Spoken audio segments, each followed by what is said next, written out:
అర్థమవుతుందా? మన బాడీ కదలడం కోసం మనకి జాయింట్స్ అనేవి ఉపయోగపడతాయి. టైప్స్ ఆఫ్ జాయింట్స్ చూసే ప్రయత్నం చేద్దాం.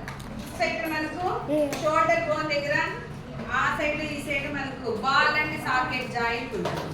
నెక్స్ట్ నెక్ దగ్గర పివోటల్ జాయింట్.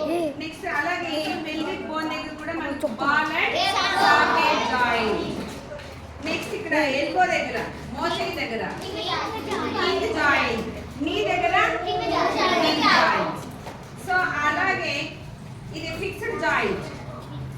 సో ఈ జాయింట్స్ ఫిక్స్ అయిపోయి ఉంటాయి కథలో. దిస్ ఈజ్ అవర్ స్కల్, మన పుర్రె. స్కల్ లో అన్ని కూడా చూడండి ఇవన్నీ జాయింట్స్. ఈ జాయింట్స్ కదులుతాయా?